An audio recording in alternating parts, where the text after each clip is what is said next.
I just first of all want to welcome everybody who's joining into the session and just explain some things about how it's going to run. So first of all, welcome. And just to let you know that partly because of data protection and safeguarding, we've decided today that the best thing is that we can't actually see you or hear you.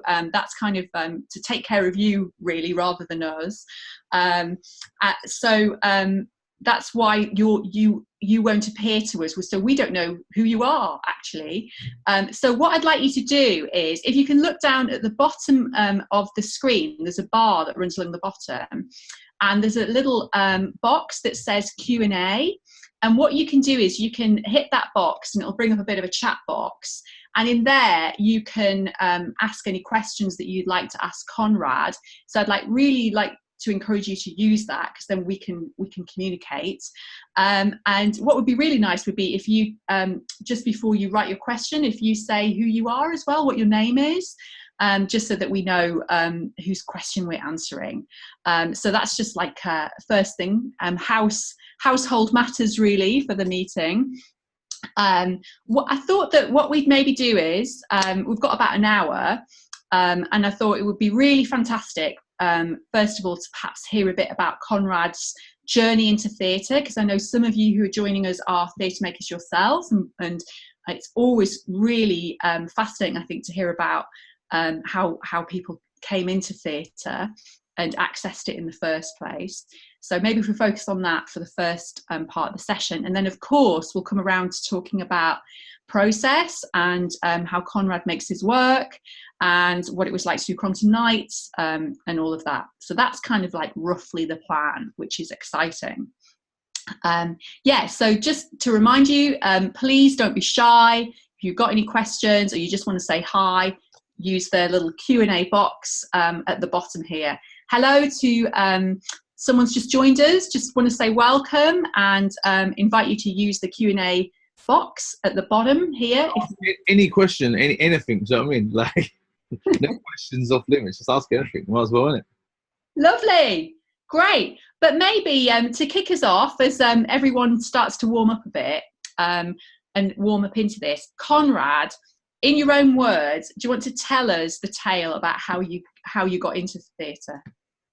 Obviously there are many different jump-off points and trajectory points, but kind of the main kind of moment, the catalyst that kind of really got me in was my social worker. I told her about how I like music and performing, and I want to be an actor. I got a little story to get to that. The first time I ever told anyone that I wanted to be an actor, I got up in primary school and said I want to be an actress, because I asked my mum what someone was doing on TV and everyone laughed. Anyway, by the time I learned that the actress wasn't what I wanted to be. Well, I want to be an actress. I told my social worker, and then she was like, "Oh, there's a place called the Brit School." I never heard of the Brit School before in my life. I never even seen the Brit Awards before, because in my house we're not going to be sitting down watching award shows where rich people pat each other on the back. Like even if I wanted to watch it. And the Brit School is free for anyone who don't know that. Anyone is free to go there, and they let in a lot of local kids and like people from the surrounding boroughs. So my social worker got me the form and told me all about it, and it just seemed like a really, really cool thing to do. And then I had an interview audition, and I got into the Brit School, and it's the first time I saw instruments. First time I saw a piano in real life, and stage and theatres and stuff, and that kind of was the first thing that really got me into that world, because I'd have no reason to even think about like theatre really, or know what to do. Oh, that's wonderful. So just kind of like really brings home the importance of meeting someone who you feel can kind of open a door for you, like your social worker did. And then the importance of, I guess, accessing maybe through like some kind of education or training, just the opportunity to explore what theatre is. And so so you wanted to be an actor. and now, of course, my encounters with you were all as a really highly skilled, award-winning, no less, practitioner. But just fill in some of the gaps there. So were you an actor? I guess, but I always felt uneasy with that term. The more I was doing stuff, the more I realized that I didn't feel like people who were actors, because I had lots of ideas, and I would always end up like, I wanted to create and I wanted to make stuff, and that world kind of seemed very different to me, and eventually it seemed a bit cut off to me as well, because it didn't represent the kind of things that I wanted to do and wanted to say. British School was great because of my access to different kind of people from different classes and backgrounds, the instruments and the different, the language, the way that the teachers spoke. They were really into what we were doing. But I didn't have an easy time there because I come straight from a council estate. Like I was always in trouble at British School. I was suspended. I took in a gun to school. Like it was a great experience for me. But I left with no qualifications. From where my starting point to my end point there was a great time. But then I went to South Thames College, which was a lot more local, a lot more South London, and I actually felt more at home there. And there, people like the same kind of music. They were into the same kind of stuff. But I did have all this knowledge that I learned about theatre and about how influential theatre could be, even though it seemed very kind of old or very disconnected to what the life that I was living. And I guess I started creating with the people around me, and immediately at South Thames, because I had all these other experiences, I was kind of directing my friends or coming up with ideas and kind of directing and creating. And I met a guy called a junior who I still work with now, who's a rapper, Gambit Ace, and we were kind of doing our own stuff together. And one of my teachers took us to Battersea Arts Centre, which is a theatre in South West London. And that's kind of where I saw people were devising and making their own work. I'd heard of people doing it before, but I didn't really know how you got into it, how you could get into it, what it was. And like when you first learn about theatre, it's all about proscenium and arch. It's about getting the playwright, all the different structures. And even that world, the theatre is hard for anyone to get into. Coming from where I was come from was just a bit harder.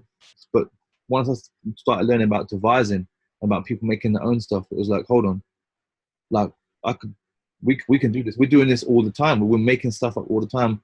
Like we're jamming, we're improvising just for fun.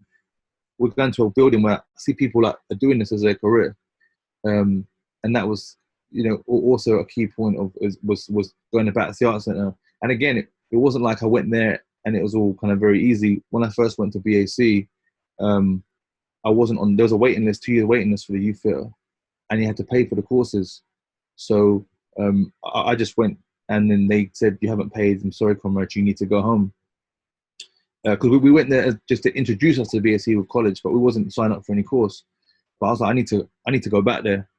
And they sent me home. But then when I went back there, I just took my mates and were like, "Yo, like they sent me home, but they weren't like. I reckon we could just keep going back." So we just kept going back, and they were still like each at first of the session it was brutal. It was like Conrad, Tyrone, Junior, Barry, wait to the end because you haven't paid. And the thing is, there was no way to shame us. We didn't actually care. It was like, hey, we're getting here to do what we want. We just want to be here. And in the end, the director told the producers, actually, like they haven't paid. They're not on the waiting list, but they really, really want to be here. And we were very different to everyone else. And that was kind of, again, that was like a key thing of making stuff. And we worked with different artists that would come in, and a few of the directors that came in would tell us, and a woman called Andrea Brooks, she is the head of drama and acting at East 15 Drama School. I remember her just like, she really bigged me up and was telling me, oh, you could go far, you're really, really good. And hey, she might have been gassing me, but she spent time with me after the session to talk to me and chat to me. And I remember just thinking like, I'm just saying any old shit that's coming out of my head. I'm just making this up. And she's loving it. Like I'm just making, and this is a real person. She's like directing, she's done shows. I watched one of her shows, Julius Pastrana, The Ugliest Woman in the World. I thought it was amazing. And I guess it was getting the chance to meet these other people that were like co-signing me and being like, just keep doing what you're doing. And on one hand, it was weird because in the youth theatre, we were getting a bit in trouble for messing around because they thought that we were messing around sometimes when we were rapping, or we were just doing, we had a different energy, but we felt like we were creating. Yeah. And yet when we meet other professionals outside of that visit, they would immediately single us out and talk to us after the sessions, or want to talk to me and be like, that was really good. What are you doing? Because I guess in the, in like 2000, rap and hip hop and things like that wasn't as prevalent even in the charts here for UK people, let alone in the theatre. I actually went back for a careers meeting at Brit School, and they told me that it would never work. And he was like, I need to be brutal with you here. You're from the UK. I'm mixed race, half Indian, and my friends, but they were like, to me, you look white. Hip hop, rap, none of this is gonna work. But I don't know. It was just kind of like, I'm just gonna keep going. We're just gonna keep doing it, because there were people that were excited and work. I said Andrea Brooks and other people and other producers would be like, you should just keep doing whatever it is you're doing. Just keep doing it. So there's some really interesting themes that come out of that. There's first of all, there's like having the brass or the the nerve to just keep turning up to something anyway, or just and I know that about you as well, having worked with you, like just having that twinkle, that sort of that determination might be another word. That you had a barrier. You literally had the barrier of not being able to afford the class or whatever, but you just thought, what the hell, I'm just going to come anyway. Yeah. I think that's fantastic, and I think there's learning from that actually, because I think that you do need a degree of that probably to thrive in the arts, because it is a really competitive environment and can be quite tricky to get started in.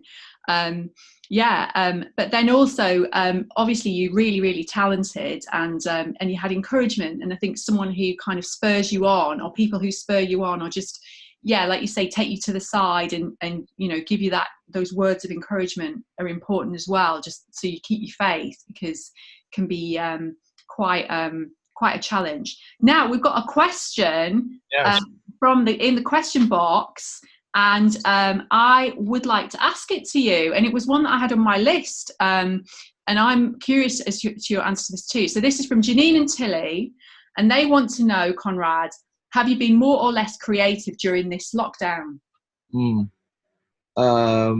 Both, because my normal practice, it feels like I can't, because usually I get ideas and I meet with people and in a real space, and we can hash it out.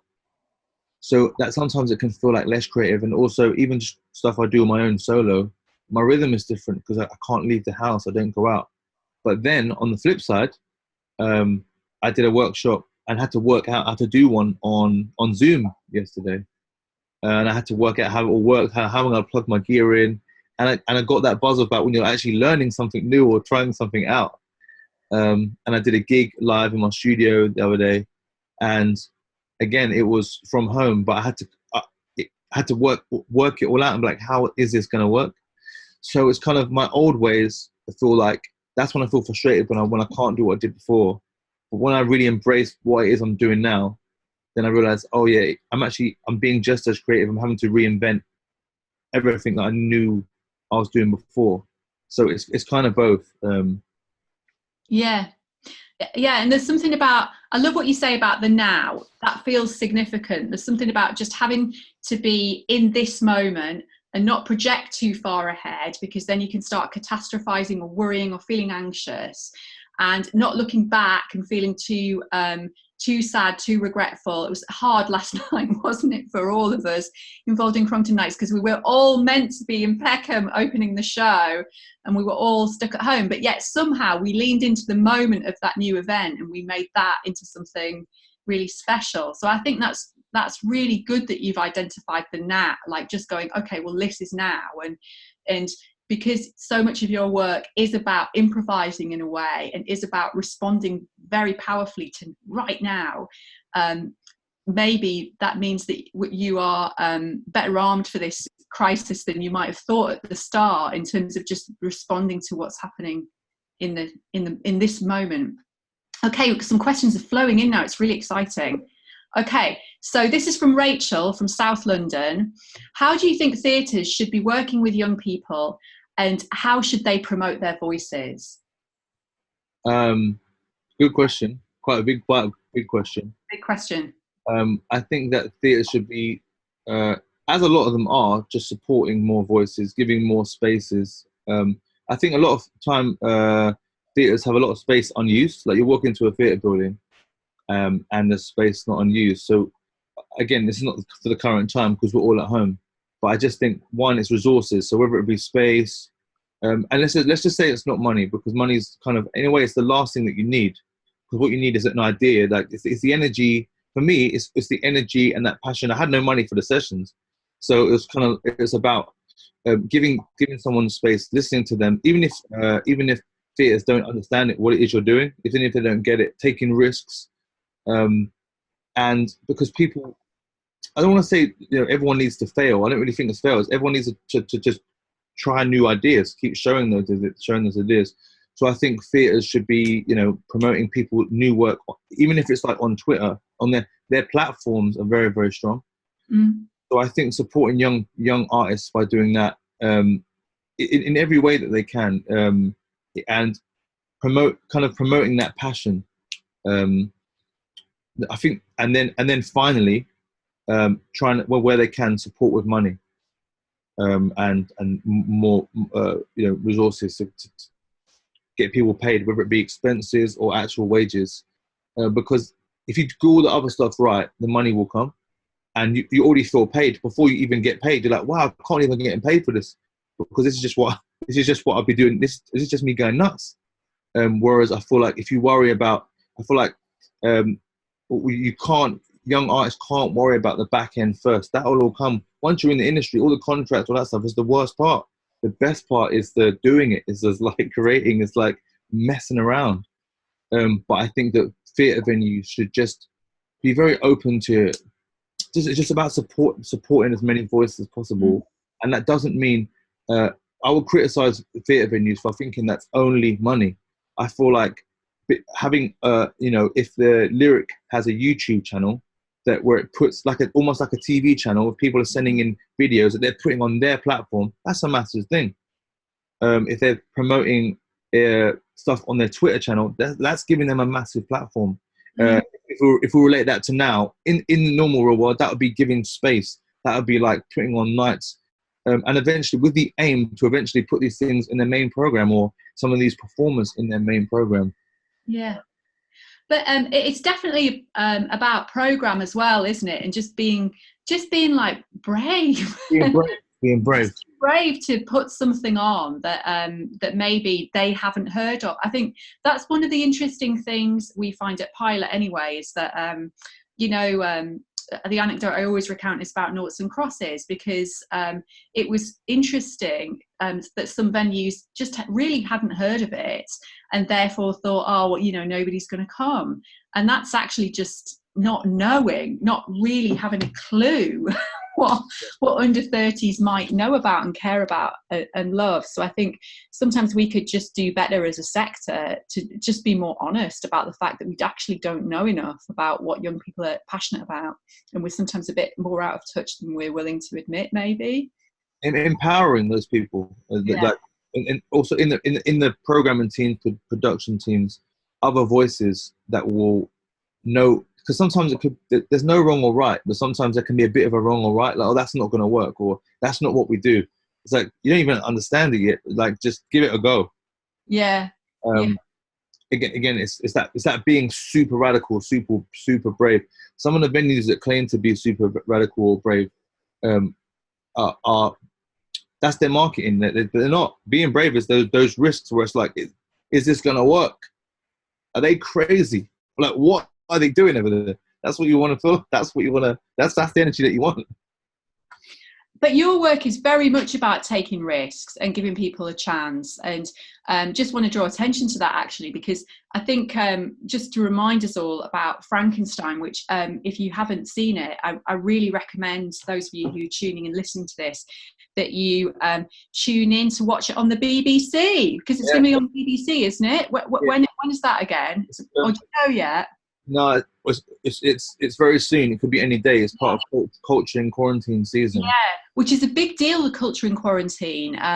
In fact, I never got to tell you this, but I was meant to be going to this thing in New York, and I got a newsletter from them.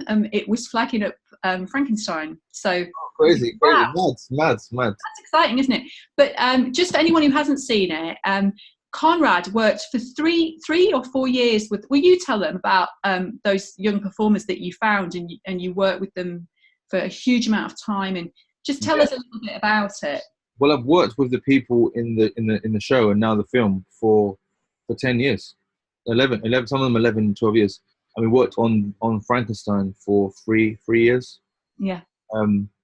And it was the performers who are in the show, like that's a long period of time. Even in the 3 or 4 years we've been making just Frankenstein, I've seen them grow up. So some of them have gone from teenagers to like 20 years old. And it was a process from improvising and devising, people finding their voices. Some people in the show, I remember when they said they couldn't sing, and now, you know, when we're on tour, they're signing autographs, and it kind of makes me laugh and smile. You see another line of young girls asking them to like, oh, how did you get into singing and stuff? And as well, like, I remember, you know, this was you. Like I remember when these performers were just like you. So like all of the people started in the academy with no training, no kind of theatre background, and it's about that. But that is such an exemplary project, I feel, because that piece of work has gone from kids who had little or no access to theatre, barely knew what it was. Mm-hmm. You managed to encourage them to come to a workshop. You're building relationships with them to persuade them to invest in themselves and to come and, you know, participate in this powerful workshop. And then you make it into a show. And you know, a few years later, you've got an internationally feted piece of work that they're in. I mean, that's extraordinary. And surely, in a way, you've made a model, a really powerful model for how theatres, or you know, all theatres should be working with young people. It's there, and all the risks, you know, that you took them all. It feels like with that project. So yeah, I feel like the important thing to get us from where to that point was that we were never focusing on for me, each session we only focus on the session at hand. Only at the very last stages where you slightly craft the material to make it into the work. Yeah, like, you know, that we had tight vignettes and ideas, but really it was about not worrying about how professionalized these guys are now. Like, it's always a long process. I would say that the one of the key elements of the model is that don't worry about the product, worry about the people, the people, and like what we're doing today, like what is happening today. Because each session, like if you plan it very originally, and these are very, like, you know, key tenets of teaching or directing, but your plan's going to go out the window because someone's going to come in with a different energy, and it's almost knowing, like, but people don't really take that to heart. They still try and bang through their plan. Yeah. But yes, you have plans, but you can't impose all of your stuff on the young people. You have to be really open to go on a very long-term journey, whilst also understanding that you are taking them on a journey, and it might be a very, very long time. And yet at the same time, all these kids might not be in any shows. They might never not want to do shows. They're coming just because they want to learn how to speak, because they want to learn some confidence. They want, you know, but some of the guys in Frankenstein, like Nate, who is now, he leads most of the sessions for me, outreach. He's in Frankenstein, he's in the film and TV. You know, for years he was the hi-hats in the back because that's all he was doing, but building up confidence. Now he's one of the main kind of bubbliest performers in the show, and it wasn't about forcing people before their time. I feel like a lot of theatre programs they're on the product so much, and yet their products never go in the main program. Their products never ever, they're not pushed out. It's really very, very strange. Whereas I'm like, no, just focus on the smallest of scratches. Focus on like the most random of things. In fact, if all the producers in the building come and see our performance and they say it's terrible, all of our family and friends come and say this is amazing. This is the ish. That's what we want. That's what we want, because we know, like, this is for us. And eventually they'll come to us. They'll understand like what it is we're doing. And if they don't, it doesn't matter, because at the end of the day, the people, they're going to come and go. The institutions come and go. But it's about creating that community within a building, or not even within a building. The building can shut down like it has done, and we're still having our Zoom sessions on Zoom. Yeah, the people are still here. Yeah. Yeah, that's great.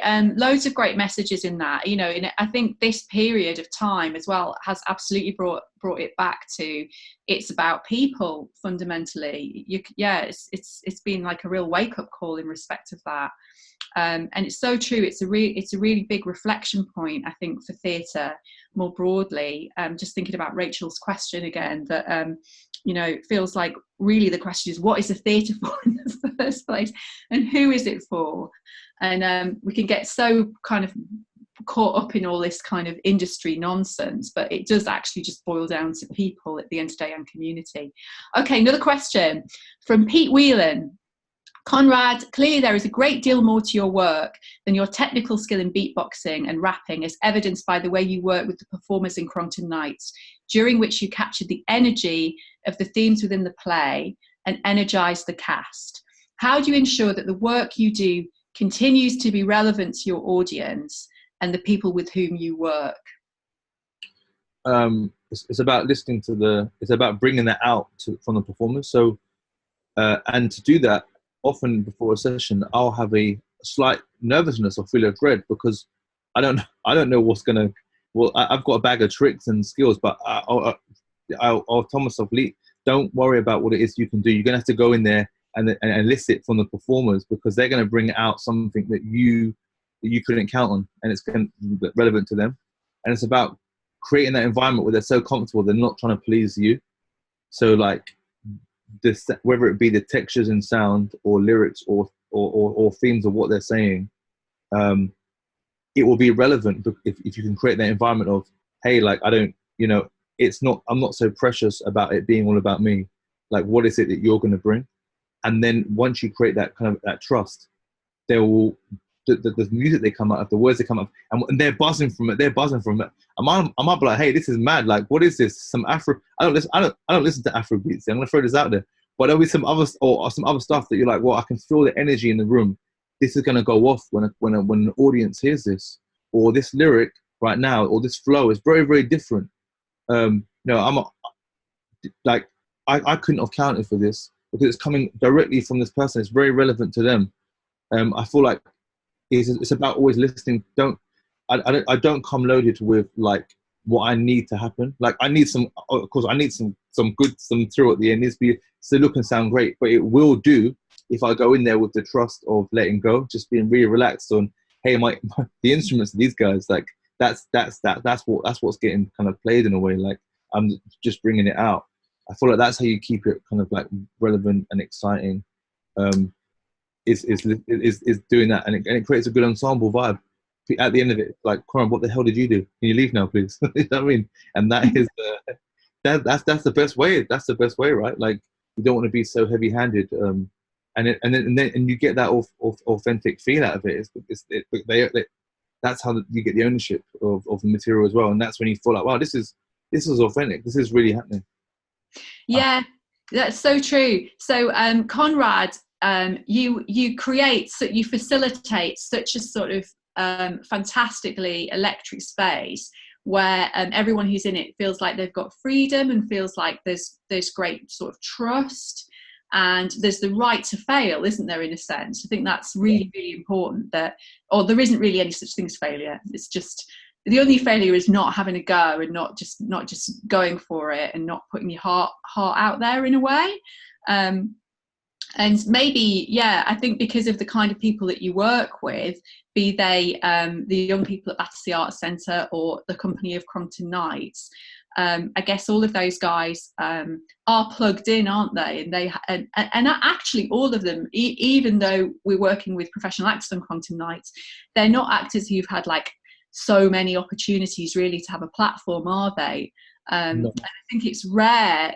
It's a rare thing in professional theatre to give people that space to be really creative and really react to an underlying story in a way but think about how it speaks to them and what it means to them and what the emotions are for them. And it was very free and in a very, very exciting space, I think, that week where we made the music. It was really electric, and it was incredible what they made. Amazing. Like you can't, again, you can't count on it. You're just like, wow, this is amazing. Yeah. And Yeah. I think, again, it's that whole taking that risk, because even with the show, the shape was shifting, and the whole thing was because everyone was having their own kind of input and creating it together. A lot of big shows, because Crongton Knights is on a massive, massive scale. It's that whole thing that people want so much control, but the more everyone was kind of letting go, listening to each other, and kind of like playing, it was like, what on earth is happening? There were times when it was like, this is amazing. Like the process was, and unfortunately the people watching this won't get that experience, but just to let you behind the curtain, was just as magical as the show. And it should be, because we, as artists and performers, we shouldn't hate what we're doing or not be super engaged. And then there's art for the world. It should be both. It's like, my memory watching the show makes me, is in itself is a piece of art, but it brings to life that whole experience that I had. And I think that's too, I think people forget about that sometimes. It's like, in a lot of big shows, not to run down other shows, I love the theatre, it's great, but it's like, you've been paid, you turn up, you do your job, you go home, and no one cares whether you had a good time or not, or input, you just did your job. It's much more risky to say, so what do you think? Like, that's a massive risk. And I think that all around, that feeling of, there were times when I was in the room thinking, wow, like, this is mad. I've never seen anything like this. And that's a great feeling. But you are a really skilled facilitator, Conrad, and also you're a great coach. So you're also really good, I think, because I'm just thinking about the day when the girls, it was probably me, because I was like, oh, there needs to be we need a feminist song in it. Do you remember that day? And the girls were like, oh, what's Esther on about?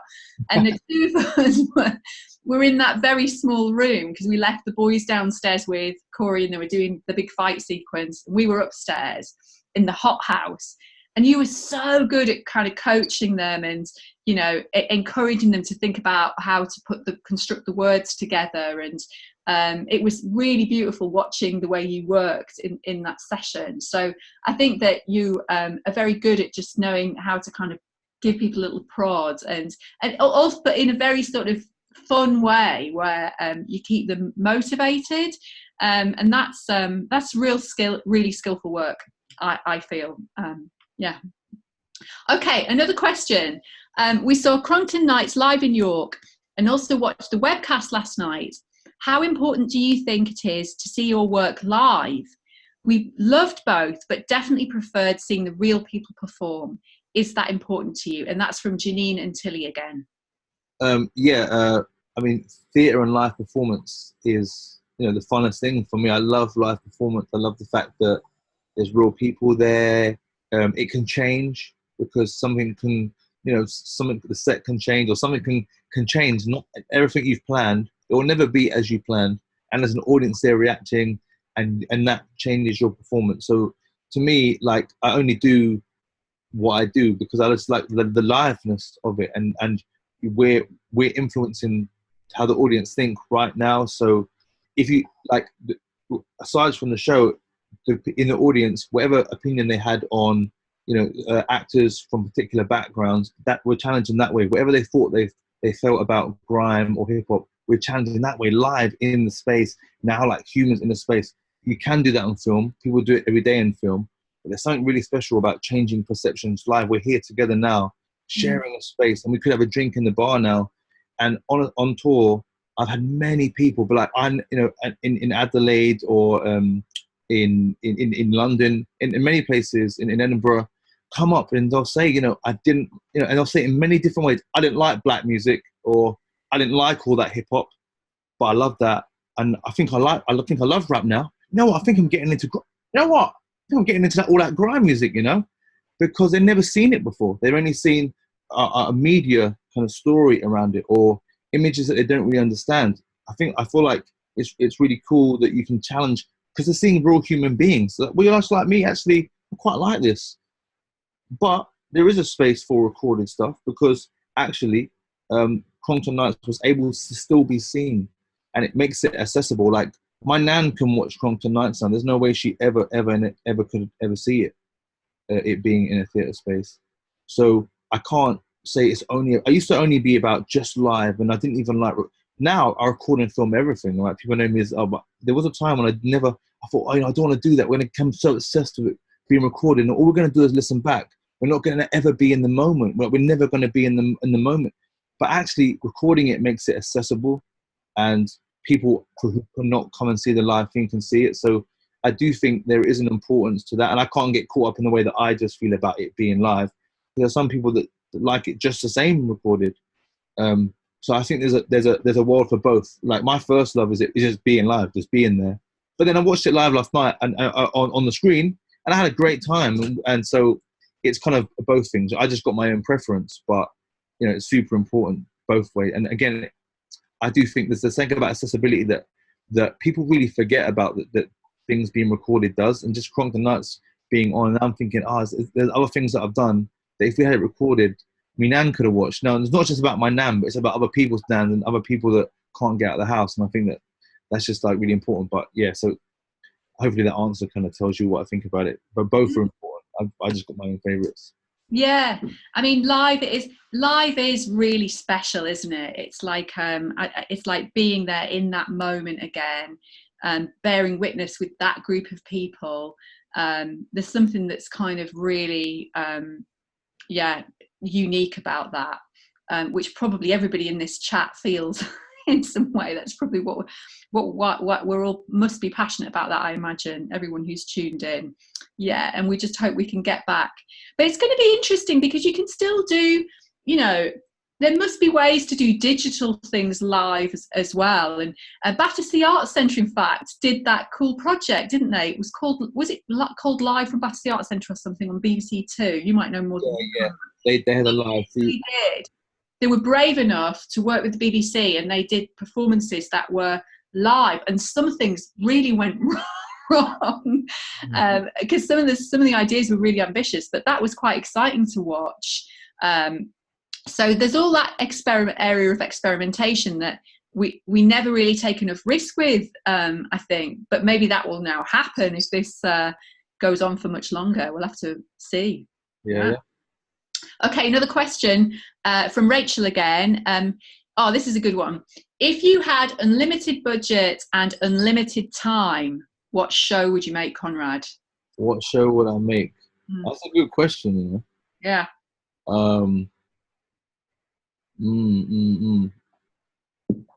I would like to make something really massive. Do you know what? I really like live, all the sounds to be vocal or live.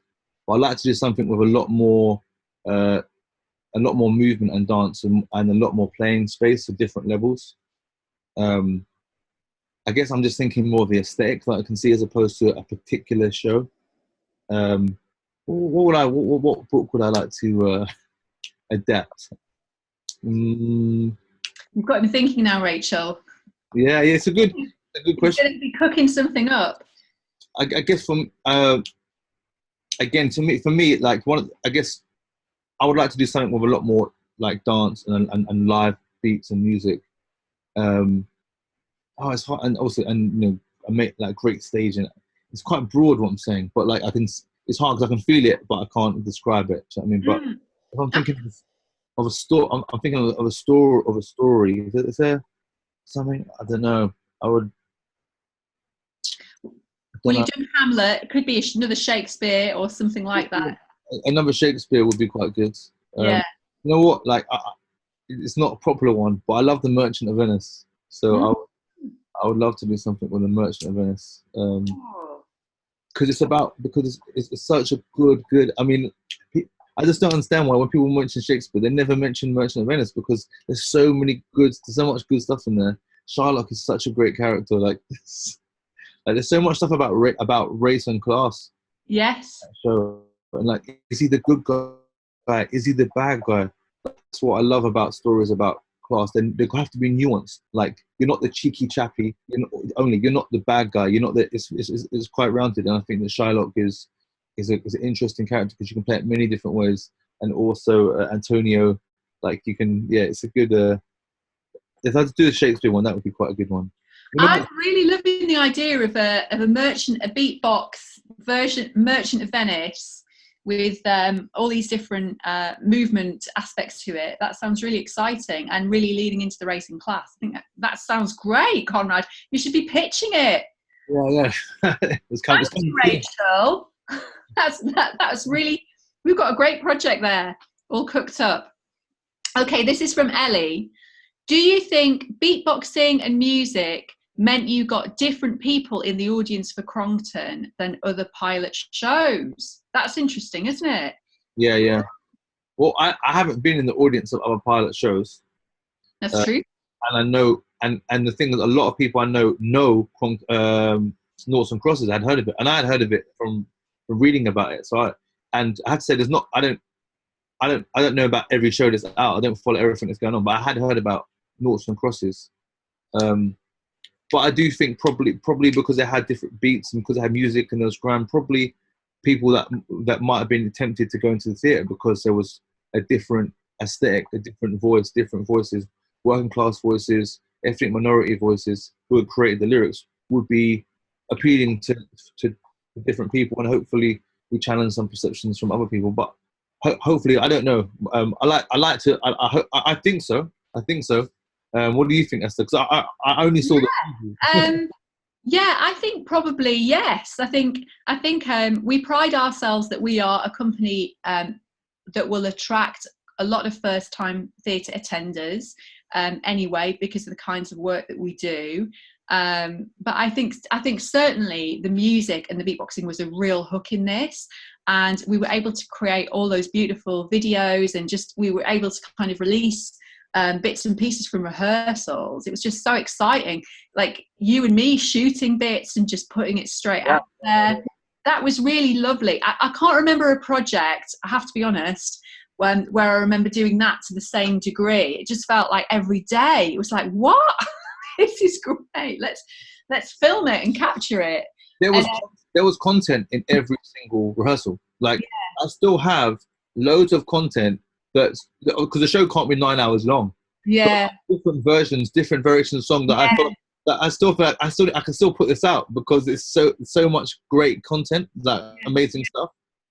And I was saying last night on Twitter when I was watching the rave, do you remember the version of the rave that was twice as long? So so that actually there was all sorts of songs and bits and pieces that everybody made that didn't quite make it into the show, and there's other versions of songs that we kind of ended up cutting that, you know, because we couldn't quite work out where to fit them. And there was a lot of material that didn't quite make it into the show, but that was really terrific, and I think audiences would have enjoyed. I've got some good behind the scenes material. I've got all the covers and stuff we've done. I've got them all filmed, so maybe they'll a day, you know. That's great. Okay, so we've got about 10 minutes before the end of the session. So if anyone has got any final questions, don't be shy. Thank you so much for everyone who's posted something so far. While we wait and see if anyone's got a burning question still, I just want to ask you, Conrad, like in all seriousness, like have you got any advice for anyone about how to, who is creative and maybe feeling like, I don't know how to get back into sort of writing at the moment? Have you got any thoughts for them about how how to manage the strange kind of hiatus of all of this?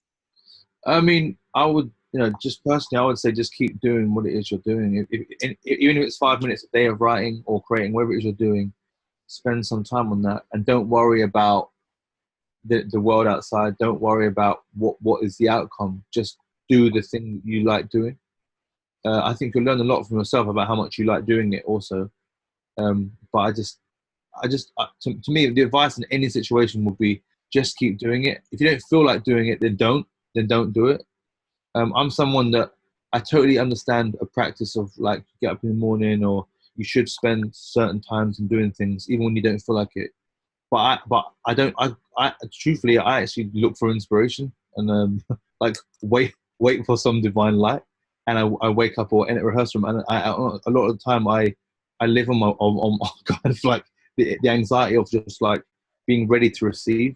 those ideas. I wouldn't, tell everyone to do that, but I would say a mixture of just do it. And if you feel down, if you don't feel like doing it, then there could be other reasons. It could be not the time. It could be, and maybe you just do need to wait for something else. But there's nothing worse than forced work or forced art. Like it's going to be rubbish. So it's kind of, again, there's no concrete answer. Personally, I do both. Sometimes I say, give myself, I'm going to do this for half an hour. I'm going to do this. I'm going to do this.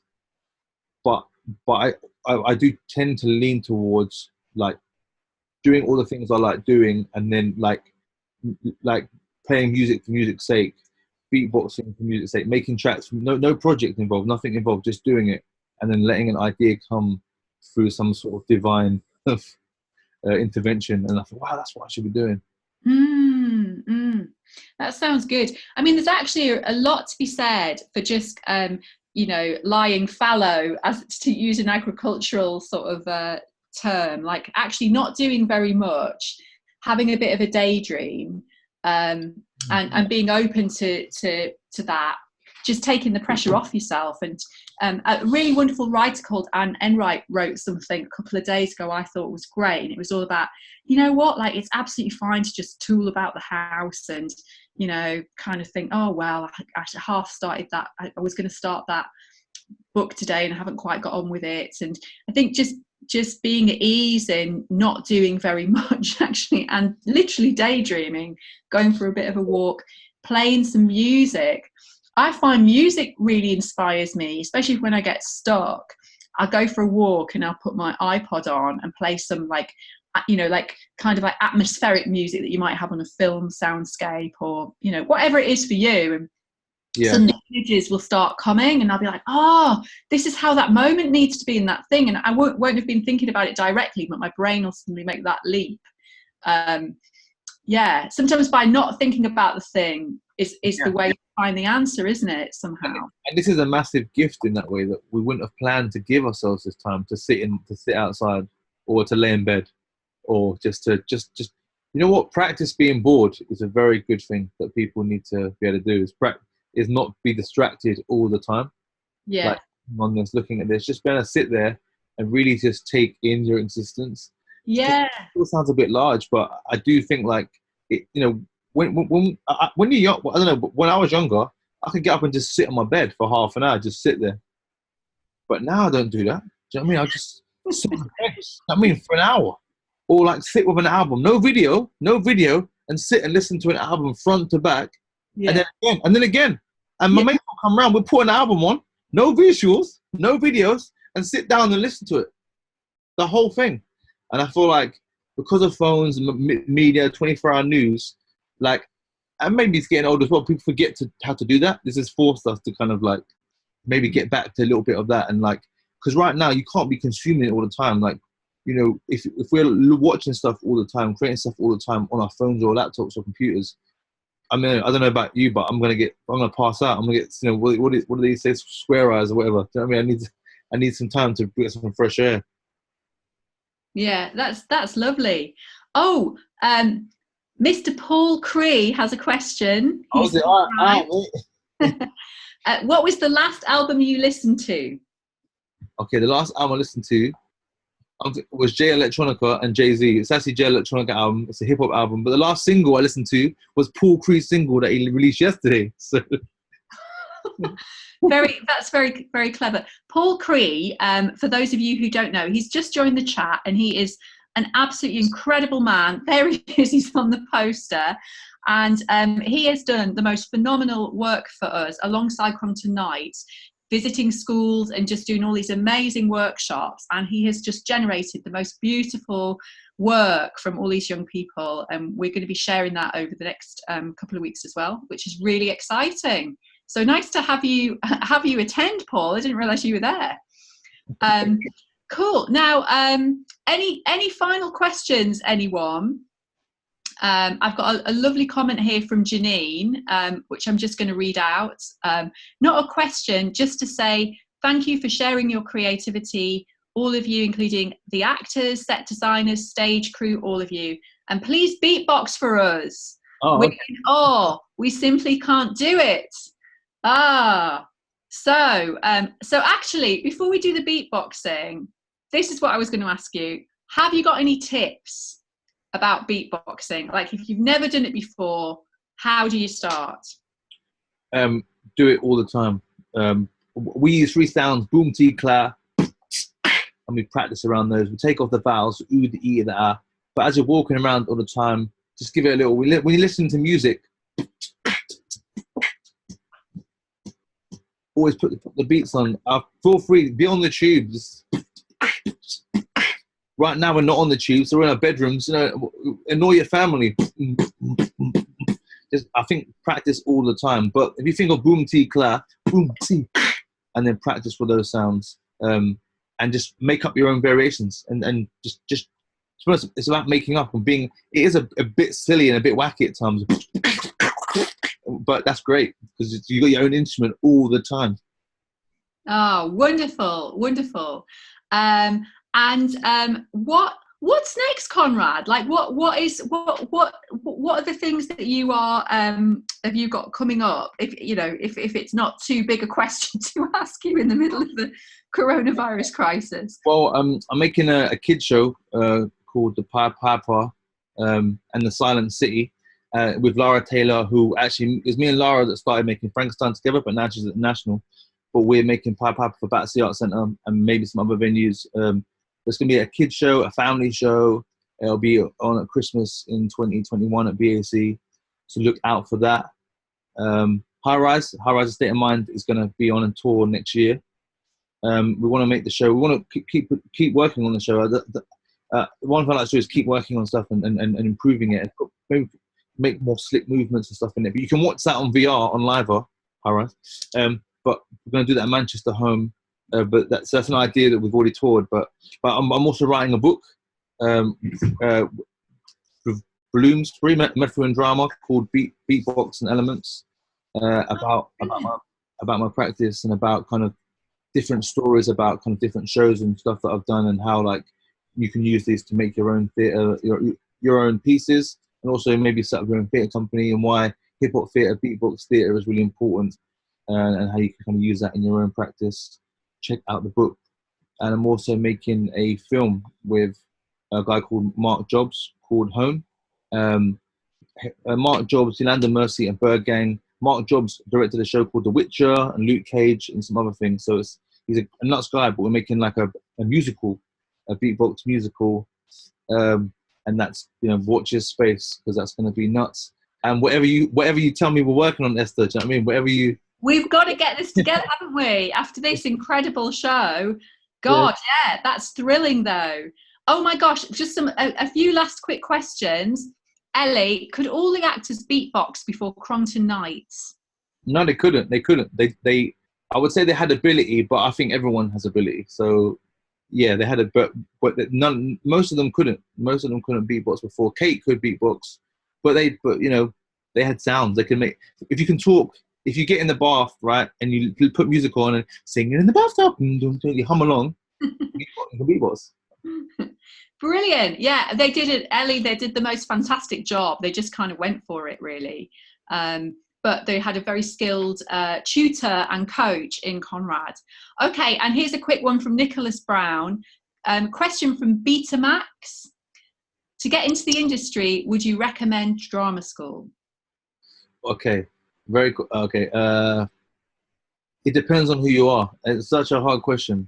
I guess I would recommend it if that's what if that's already your idea that you want to go drama school, you can go. There's nothing no one can say to stop you to go. But if someone's doing their thing, I then wouldn't start telling them, oh, maybe you should go to drama school. It's tricky. It's a very hard question, Nick Brown. Look, all training is good training. So yeah, go have a good time. But I think always remind yourself why it is you're there. You're there to take the best ideas and leave some ideas alone. It's not somewhere you're going to go where you take everything on board and become someone else. You have to be very strong-minded to know what you're looking for to go to drama school. I guess my personal thing is if you've already got stuff going on, if you're already in shows, if you've already got your own practice, I would say don't go to drama school.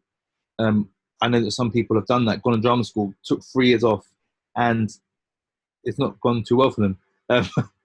But drama school's great. I also work at drama schools. People that work with, I know people that have gone to drama school, amazing performers and stuff. It's such a personal thing. I never went to drama school, and I feel like that helped me out because I needed that time. I had a short time at Brit School. I was always in trouble, but I needed the time to grow as a person and develop my own ideas. Some people might really need to go to drama school. Again, it's such a hard to have a concrete line, but hopefully I kind of said a lot of things there that's food for thought. Yeah, it's a complex decision, isn't it? Sort of weighing up lots of different things. But hopefully that's given some food for thought to Nicholas. Okay, so we're at 4 o'clock. So Conrad, I just want to say on behalf of everyone, thank you so much for giving up this hour. It's always a pleasure talking to you, and it's been an absolute thrill and a delight and a joy to work with you. So proud of Crongton Knights, so thrilled to watch it again last night. You take care of yourself. It's been great to talk, and for anyone tuning in, this is the launch now of this Pilot Connect season. So if you found this stimulating and interesting today, we're going to be back at exactly this time next week talking to Simon Kenny, who did the design and all the visuals for both Crongton Knights and Noughts and Crosses. And I'm going to similarly do a bit of a Q&A with him, find out about his journey into theatre, and also kind of unpack his brilliant design work on the set, so thinking about the show from a slightly different angle. But yeah, just all I want to say is thank you so much. Thank you for checking in, guys. Thank you. Thanks, Esther. Yeah, it's a pleasure, and I'll see you soon. I'll see you soon. Okay, take care, everyone. Thank you. Thanks a lot.